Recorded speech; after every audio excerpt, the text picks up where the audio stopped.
आयुर्वेद के आद्य दैवत श्री धन्वंतरी जी को नमन करते हुए हम आगे जाएंगे। शंखं चक्रं जलौकान् दधतमृतघटं चारुदोर्भिश्चतुर्भिः सूक्ष्मस्वच्छातिरुद्याञ्शुकपरिविलसन् मौलिमं भोजनेत्रं कालाम्बोदोज्ज्वलाङ्गं कटितटविलसश्चारुपीताम्बराढ्यं वन्दे धन्वन्तरिं तं निखिलगगन प्रौढदावाग्निलीलम्।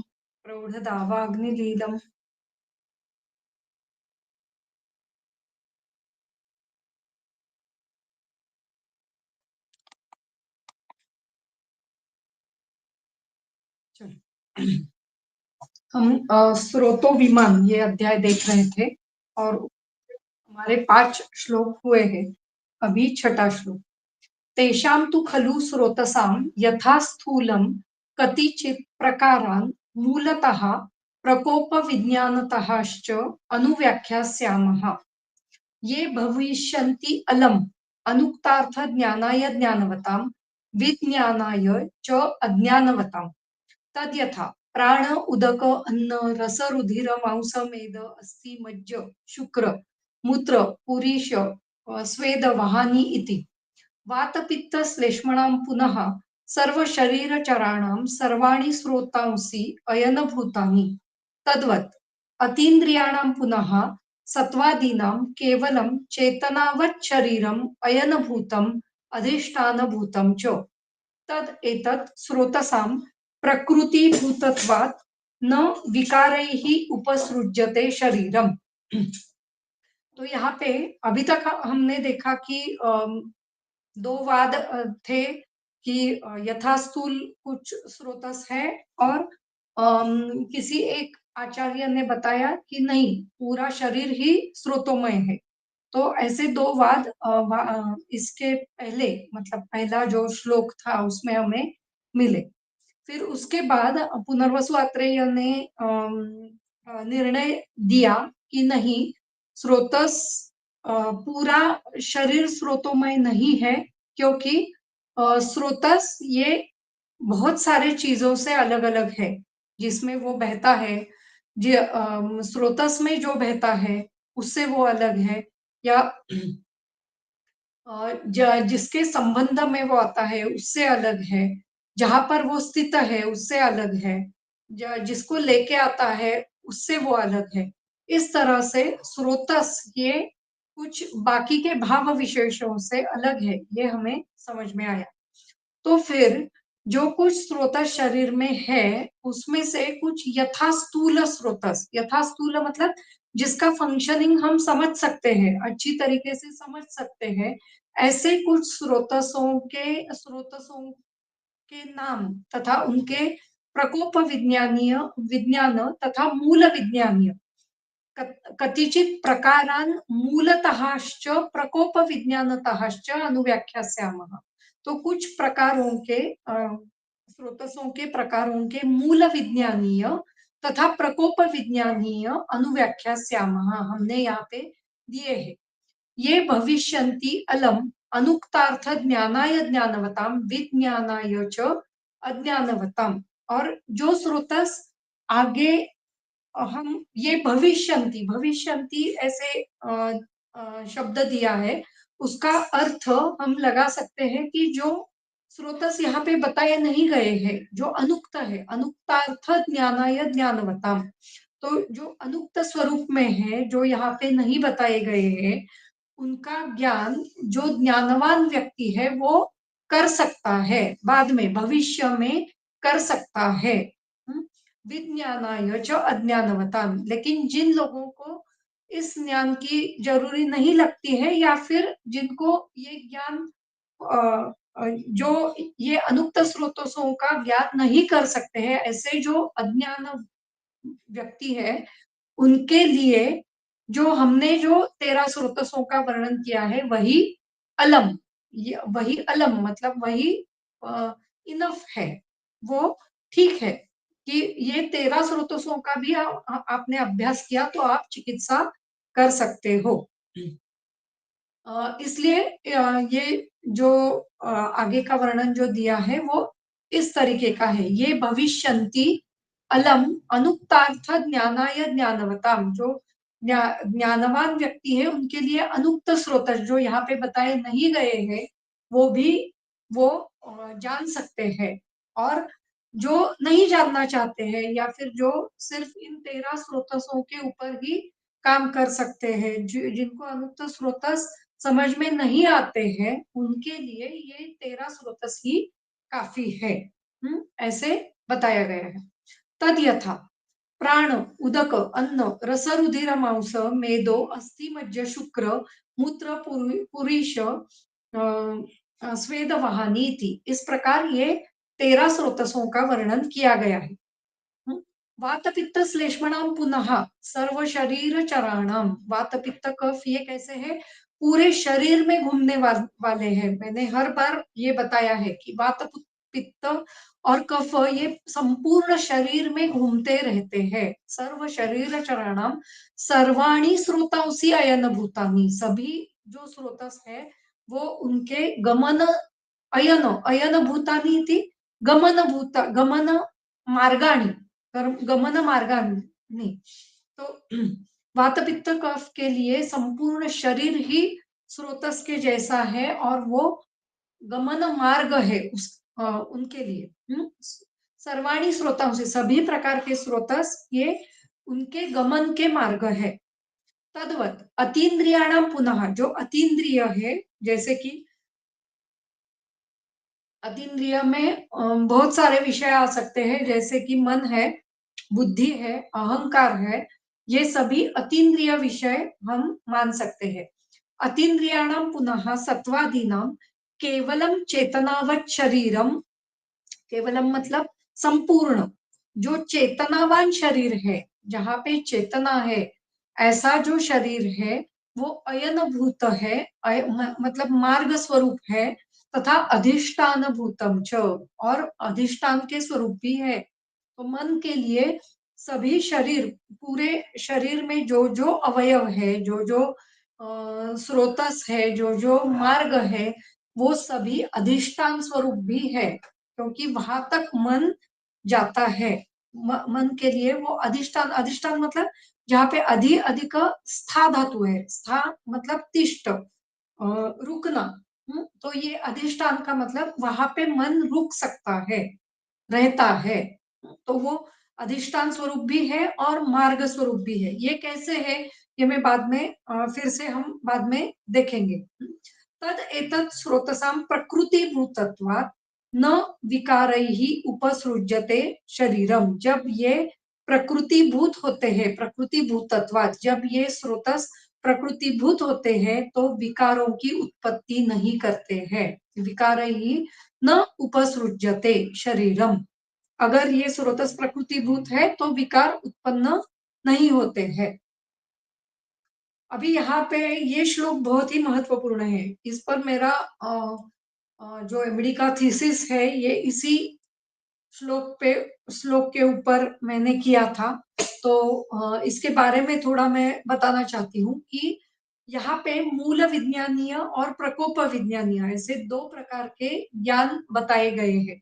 तो स्रोतसों का जब हमें अभ्यास करना है तो ये दो प्रकार से हमें करना चाहिए, मूल विज्ञानीय तथा प्रकोप विज्ञानी। जब कभी भी पुनर्वसु अत्रेय या फिर जो चरक चरक संहिता में जो जो श्लोक आते हैं उनमें बहुत सारी चीजें हमें बताई गई है, उनका अभ्यास दिया है। लेकिन कुछ चीजें ऐसी होती है जो अनुक्त है, जो ग्रंथ में नहीं लिखी गई है, उन्हें अनुक्त कहा गया है। तो ये भविष्यन्ति अलम अनुक्तार्थ ज्ञानाय। तो यहाँ पे जो स्रोतस है वो कुछ स्रोतस अनुक्त है जो इन 13 स्रोतसों में नहीं है, तो कुछ अनुक्त स्रोतस है। तो वो तो ग्रंथ में जब कभी भी अनुक्त बताते हैं तो कुछ तो क्राइटेरिया दिए जाते हैं। तो जैसे कि अगर मैंने एक बार इसके बारे में बताया था कि अगर हमें माउस लेना है, कुछ भी हम अगर कोई भी ट्रीटमेंट कर रहे हैं या फिर खाने में किसी को हमें बताना है कि आप अ, माउस माउस का चयन करो, ये अगर बताना है, तो माउस के गुणधर्म, बहुत सारे गुणधर्म तो दिए हैं, जैसे कि कुक्कुट माउस है या फिर काक माउस है, इन सभी के गुणधर्म दिए हैं। लेकिन वहां पे ऐसे भी बताया गया है कि अगर आपको कोई अनुक्तम मांस आपको अगर चाहिए लेना है, तो आप इसके लिए ये क्राइटेरिया देखो कि वो पुरुष का मांस है या स्त्री का मांस है, फिर वो उसका शरीर कैसा है, स्थूल है या कृश है, या फिर उसमें भी शरीर का आप ऊपरी हिस्सा लेने वाले हो या नीचे का हिस्सा लेने वाले हो, इनके ऊपर उसका जो गुरुता, लघुता, स्निग्धता, रुक्षता, ये सभी गुण जो है इसके ऊपर तय हो जाते हैं। तो इसी प्रकार जैसे मांस का वर्णन इस प्रकार से किया गया है, ये सभी जो वर्णन है अभी मैं वो श्लोक नहीं बताने वाली हूँ, वो श्लोक अन्नपान विधि ये इस अध्याय में है। लेकिन यहाँ पे मैं वो श्लोक अभी नहीं दिखाने वाली।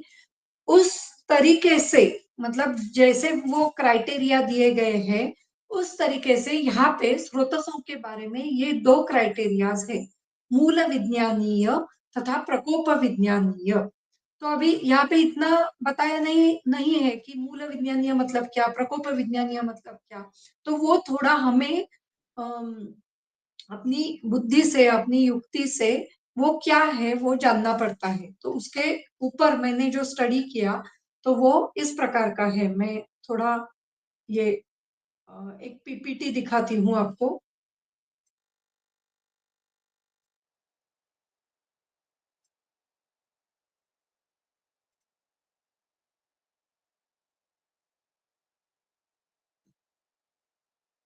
तो ये मेरी अनुक्त स्रोतस की पीपीटी है, क्रिटिकल स्टडी ऑफ अनुक्त स्रोतस with reference to commentaries of Charaka Samhita.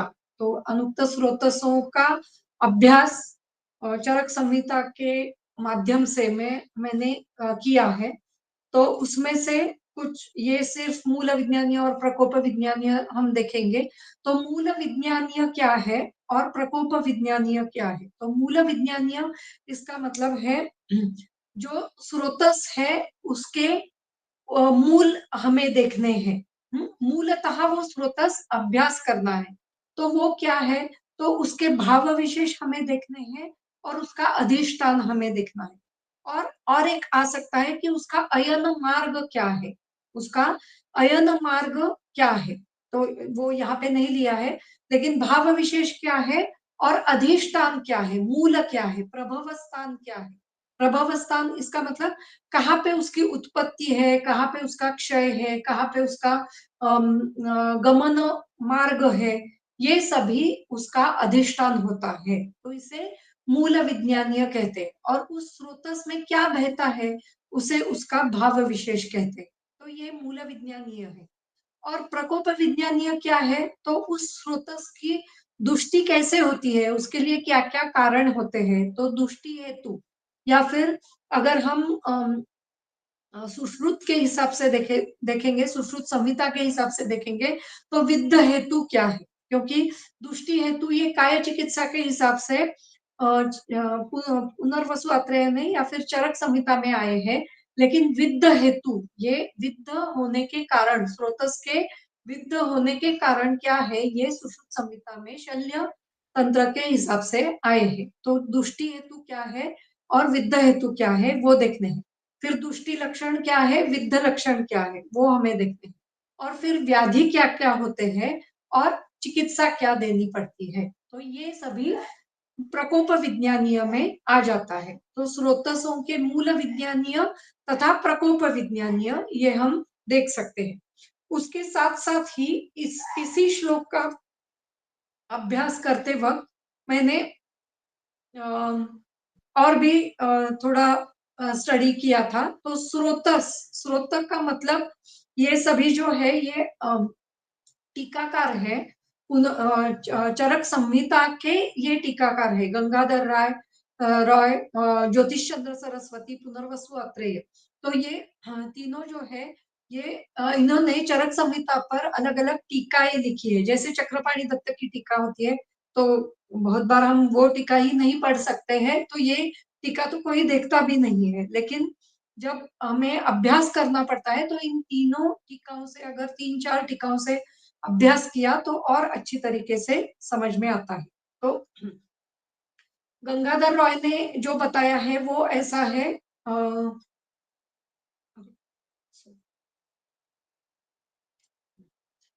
तो गंगाधर रॉय का उन्होंने स्रोतसों के 2 विभाग किए हैं। एक तो अयनभूत, मतलब मार्ग करने वाली, और अयनभूत तथा अधिष्ठान भूतम च। तो अयनभूत भी है और अधिष्ठान भूत भी है। तो मार्ग तथा स्थान अथवा आशय स्वरूप, ऐसा उसका स्वरूप होता है। अयनभूत 2 प्रकार के फिर से होते हैं। एक सर्व शरीर चराणाम, सभी शरीर में घूमने वाले स्रोतस, तो वो त्रिदोषों के होते हैं।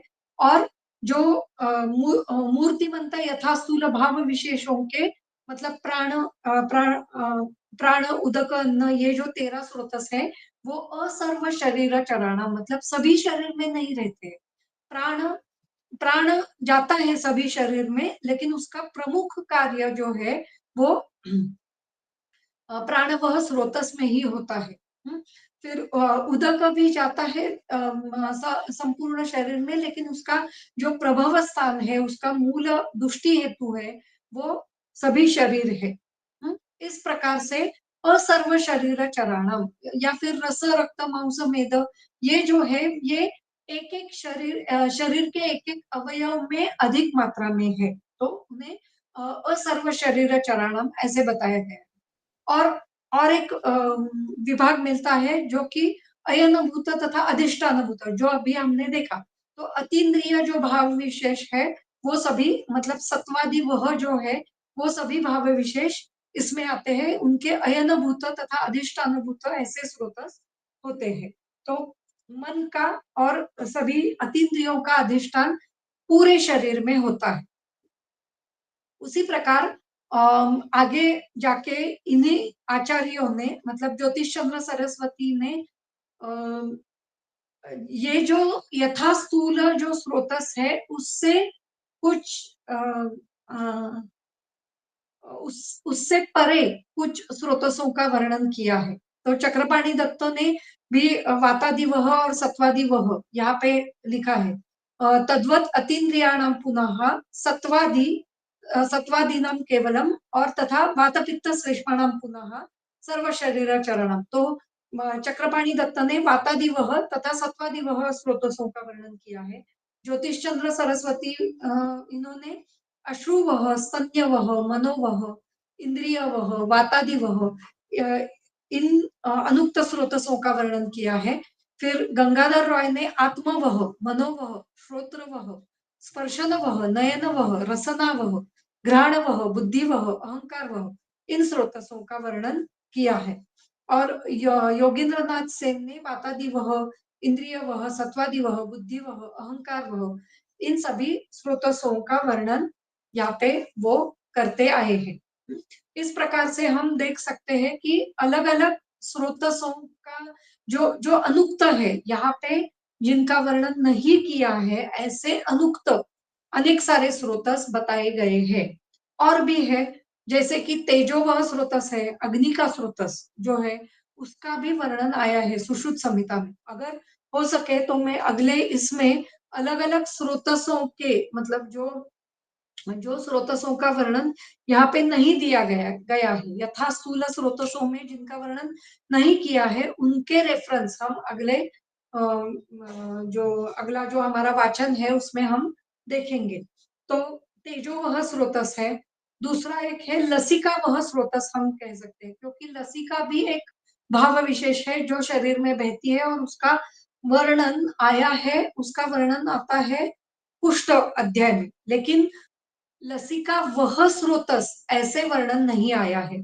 तो लसिका का वर्णन आया है तो उसका स्रोतस भी होगा, क्योंकि हर एक भाव विशेष का स्रोतस होता है, ये प्रतिज्ञा पुनर्वसु आत्रेय जी ने ही की है। तो लसी का वह भी स्रोतस होना ही चाहिए।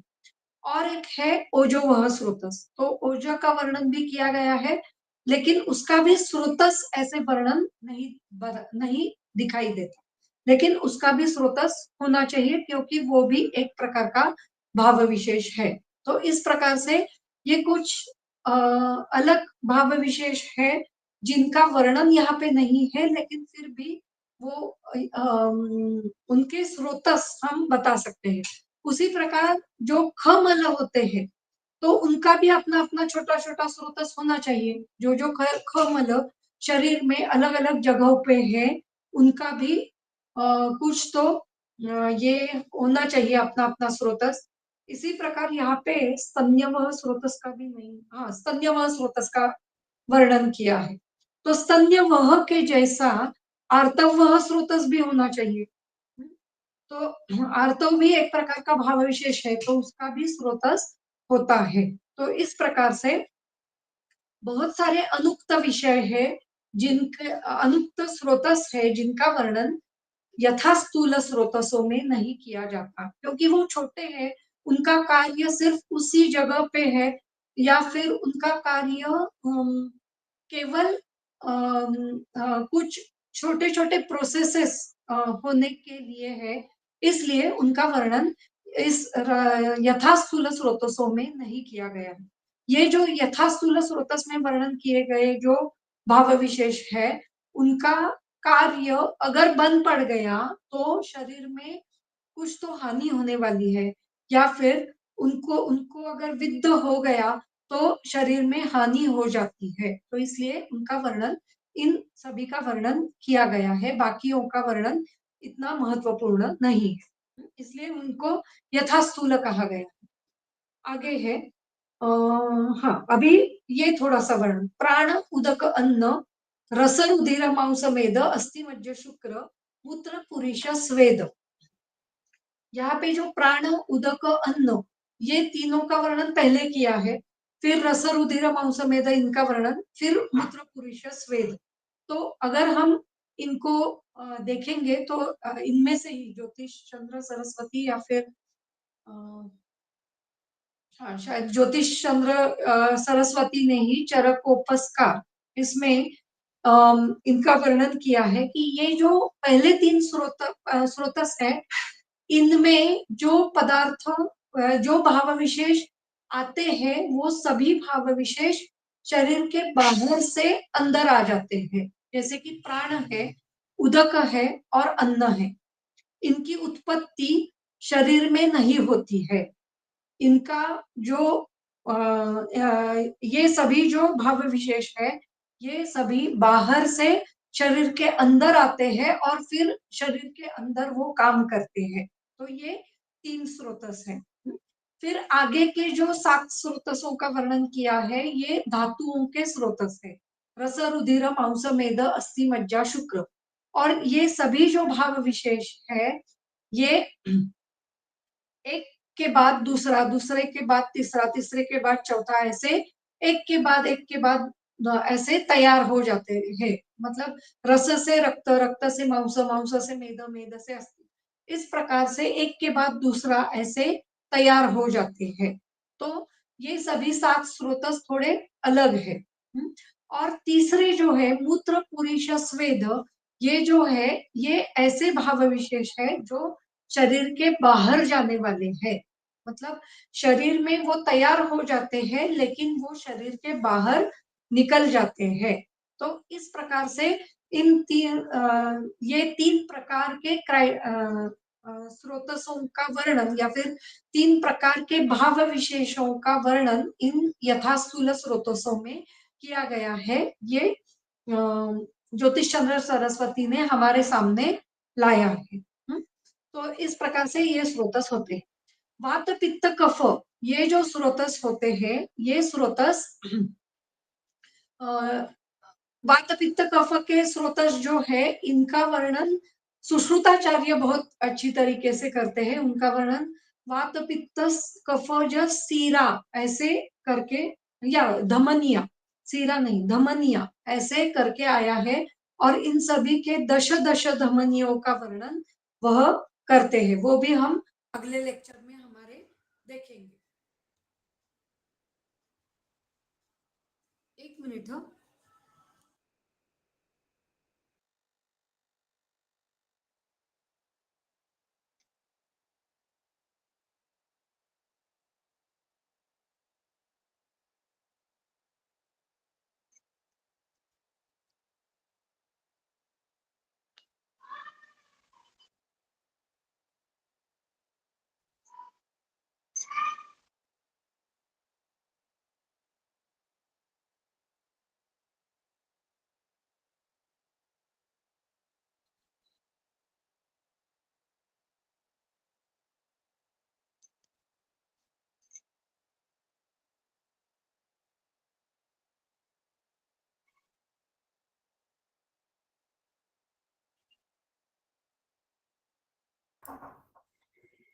हाँ, इस प्रकार से स्रोतसों का वर्णन किया गया है।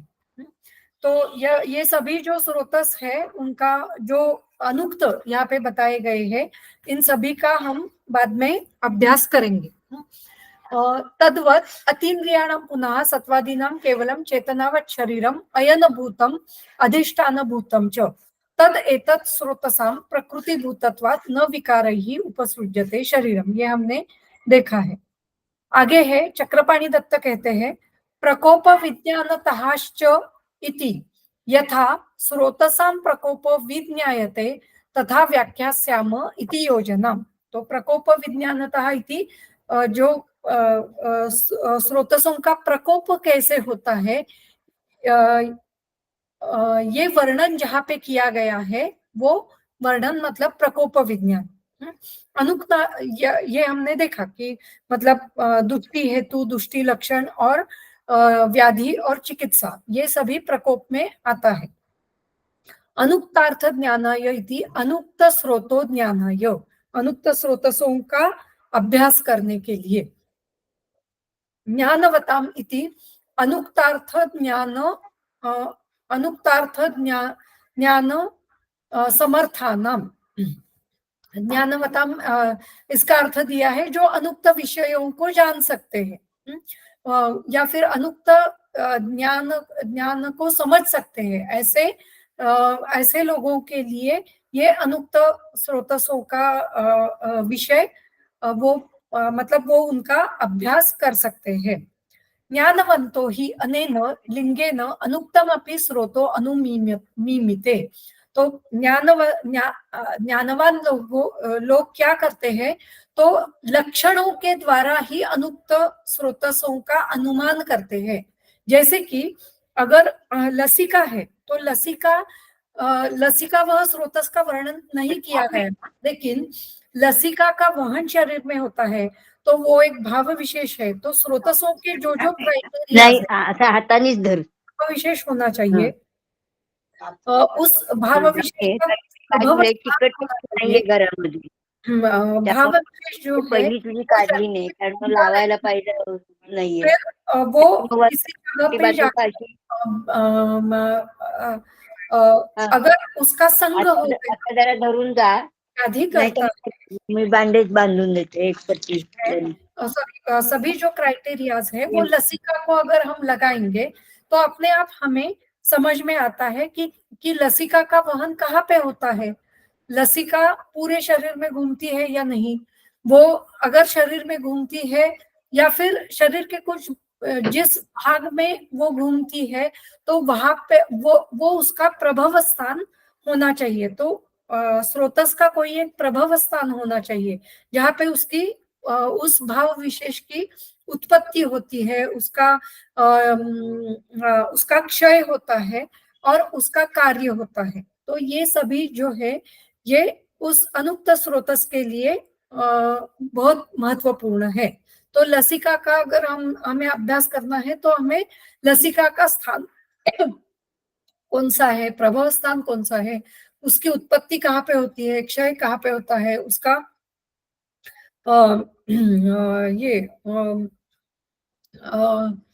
उसका कार्य क्या होता है और उसके अगर व्याधि है तो वो व्याधि कौन कौन से है और उस पर चिकित्सा क्या करनी चाहिए। इस प्रकार से हमें ये सभी बातें जाननी पड़ेगी, तो हम लसिका नामक अनुक्त स्रोतस का अभ्यास कर सकेंगे। इस प्रकार से मैंने मनोवह स्रोतस का अभ्यास किया था और उसमें मैंने इसी प्रकार के मन का स्थान क्या है, मन की उत्पत्ति कहाँ पे है, अगर मन उत्पन्न होता है, मन की उत्पत्ति नहीं होती है, मन होता ही है। मन ये शरीर का भाग नहीं है, वो शरीर से अलग है, उसकी उत्पत्ति नहीं होती है, लेकिन उसका प्रभव स्थान क्या है। इसलिए यहाँ पे लिखा है कुछ स्रोत सिर्फ अयनभूत और अधिष्ठानभूत होते हैं, उनका प्रभव स्थान या फिर उनकी उत्पत्ति, उनका क्षय ऐसे नहीं होता है। मन का क्षय नहीं होता है, उसकी उत्पत्ति नहीं होती है। तो उसका लेकिन उसका उपयोग या फिर उसका एक पट्टी अशी बांधून देऊ का, जो है वो केवल रहना यही होता है। और अशी डोक्याला बांधते, मग काय करणार, ती आल्यावरती मग तिकट पट्टी बघू, इसके बारे में तिला दिया फोन करते नंतर तिचं व्याख्यान संपलं की। श्लोक में, जैसे कि हं? मन प्रभृती नाम थोडं असावं, कृष्णमेव तेवढं जाणं अपेक्षितच आहे, पण ते आपल्याला त्रासदायक वाटतं ना. यद्यपि नित्यत्वेन न पोष्यम तथापि इंद्रिय प्रदेशार्थ गमनार्थम स्रोतो अस्ति एव। तो मन का पोषण नहीं होता है, आहार से मन का पोषण नहीं होता है। हम जो आहार खाते हैं उससे मन की पुष्टि नहीं होती है। इसका वर्णन इसमें भी आया है, जो गीता में सात्विक व्यक्ति के लिए कुछ आहार का वर्णन किया है, राजसिक व्यक्ति के लिए आहार का वर्णन किया है और तामसिक व्यक्ति के लिए आहार का वर्णन किया है। लेकिन ऐसे वर्णन नहीं किया है कि सात्विक व्यक्ति ने ये आहार लिया तो मन सत्व बुद्धि वाला होता है, ऐसे वर्णन नहीं है। सात्विक व्यक्ति को इस प्रकार का आहार प्रिय होता है, राजसिक व्यक्ति को इस प्रकार का आहार प्रिय होता है और तामसिक इस प्रकार का आहार प्रिय होता है, ऐसा वर्णन किया गया है। उस आहार लेने से सात्विकता मन में नहीं आती है। सेवन करने वाले व्यक्ति भी सात्विक हो सकते हैं। मांस वगैरह न सेवन करने वाले या फिर जो रजोगुण वाले, हम कहते हैं कि लहसुन और ओनियन जो होता है वो रजोगुण का होता है, तो वो न सेवन करने वाले व्यक्ति भी रजोगुण के हो सकते हैं या फिर तमस गुण के हो सकते हैं। तो इस प्रकार से मन का पोषण आहार से नहीं होता है। मन आहार से सिर्फ शरीर का पोषण होता है। मन के पोषण के लिए अध्यात्म या फिर आत्मा पर नियंत्रण यही काफी होता है, या फिर योग, ध्यान, धारणा, समाधि, ये जो है ये मन के विषय है। मन का पोषण आहार से नहीं होता है। इसलिए चरक संहिता में जो वर्णन आया है वो सभी शारीर व्याधियों के लिए आया है। मन के व्याधियों का वर्णन चरक संहिता में नहीं दिया गया है, ऐसे स्पष्ट मत कहा गया है। लेकिन फिर भी मन का बहुत सारा वर्णन किया है, लेकिन मन के व्याधि है काम, क्रोध, लोभ, मोह, मद, मत्सर, इन व्याधियों का वर्णन नहीं करते हैं। मन के व्याधि उन्माद अपस्मार नहीं है, वो शारीर मानस व्याधि है, वो केवल मन के व्याधि नहीं है। लेकिन उसमें है मन के जो कुछ व्याधि है, काम, क्रोध, लोभ, मोह, उनका वर्णन नहीं आया है। इसलिए चरक संहिता ये काय चिकित्सा का ग्रंथ है, मानस चिकित्सा का ग्रंथ नहीं है, ऐसे बताया जाता है। तो इस प्रकार से इसलिए मैंने ये मन का अभ्यास किया और जो मन के बारे में जो कुछ वर्णन है उसमें हेतु क्या होते हैं, लक्षण क्या होते हैं, इनका अभ्यास हम चरक संहिता से जरूर कर सकते हैं, क्योंकि उसका वर्णन आया है। लेकिन इन व्याधियों का अलग सा वर्णन ऐसे कहीं पे नहीं लिखा है। इस प्रकार से ये वर्णन आया है। तो ज्ञानवंतो ही अनेन लिंगेन अनुक्तम अपि स्रोतो अनुमीयते। तो लिंगेन इसका वर्णन करने के लिए मैंने इतना सारा वर्णन किया कि अगर लसिका का लक्षण हम देखेंगे, उसकी उत्पत्ति कैसे होती है, क्षय कैसे होता है और वो कहाँ पे उसका प्रभव स्थान है, ये सब हम लिंग जब देखेंगे तो उसके स्रोतस का अनुमान हम कर सकते हैं। विज्ञानाय च अज्ञानवताम इति यथोक्त मात्र ज्ञानाय च मंद बुद्धिनाम इति अर्थः। तो जो जिन लोगों को ये सभी बातें समझ में नहीं आती है, उनके लिए ये जो 13 स्रोतस है, यथोक्त मात्र ज्ञानाय, केवल समझने के लिए जो बताया है या फिर जो ग्रंथ में बताया है वो समझने के लिए ये जो 13 स्रोतस है वो काफी है। तद्वद इति सर्व शरीर चराणाम, तद्वद अतीन्द्रियाणाम इति, वात पित्त कफ के जैसा ही अतीन्द्रिय जो है वो संपूर्ण शरीर चर होते हैं। चेतनवत् शरीरम इति अनेन अचेतन केश नखादि प्रदेशम सत्वादि गमने निषेधति, दोषास्तु तत्र अपि यान्ति। चेतनावत शरीर, इसका मतलब ऐसा है सत्व, बुद्धि, अहंकार, ये सभी जो है वो अचेतन शरीर में नहीं जाती है। अचेतन शरीर मतलब केश नख, यहाँ पे चेतना नहीं है। तो इसलिए मन या फिर बुद्धि या फिर अहंकार, ये जो है इनका वहन चेतनावत शरीर में नहीं होता, सॉरी अचेतन शरीर में नहीं होता है। केश नख यहाँ तक उनका वहन नहीं होता है। इसलिए हमने अगर बाल काट दिए या फिर नख काट दिए तो वहां पे दुख या फिर वेदना नहीं होती है, क्योंकि दुख और वेदना समझना, उसका संज्ञा, उसकी संज्ञा समझना, ये संवेदना समझना, ये मन का काम है। तो नख और केश, इन प्रदेशों में चेतना नहीं होती है, वहां तक मन नहीं जाता है। चेतना नहीं होती है इसलिए वहां तक मन का प्रवेश नहीं होता है, इसलिए वहां पे वेदनाएं नहीं होती है। केश नखादि प्रदेशम सत्वादि गमने निषेधति, लेकिन दोष वहां तक जाते हैं। दोषास्तु तत्र अपि यान्ति, इसलिए वहां पे रोग होते हैं। इसलिए जो हमारे बाल जो होते हैं वो कभी स्निग्ध होते हैं, कभी रुक्ष होते हैं, ये सभी दोषों के कारण होते हैं। कफ बढ़ता है तो स्निग्ध होते हैं, वात बढ़ता है तो रुक्ष होते हैं, पित्त बढ़ता है तो स्प्लिट्स होते हैं बालों में। अगर नख स्निग्ध होते हैं, रुक्ष होते हैं, ये सभी वात पित्त कफ की वजह से होते हैं। कभी कभी उसका वर्ण चेंज हो जाता है नखों का, तो आरक्त वर्णी हो जाते हैं पित्त की वजह से, या फिर कृष्ण वर्णी हो जाते हैं, तो वहां पे वात पित्त ऐसे दोष हो सकते हैं। ऐसे तो ये सभी जो दोष जो है वो वहां तक जाते हैं, लेकिन वहां तक चेतना नहीं है, इसलिए वहां पे मन नहीं जाता है। तो ये सब विकर काही वाटत नाहीये ना? रखनी चाहिए। अयन भूतम इति मार्गभूतम, अयनभूत का मतलब मार्गभूत, और अधिष्ठान भूतम इति स्थान रूपम। अधिष्ठान भूत इसका मतलब है स्थान स्वरूप। तो स्थान स्वरूप और मार्गभूत, तो जो सत्व इत्यादि है उनके लिए संपूर्ण शरीर ही मार्ग स्वरूप भी है और स्थान स्वरूप भी है।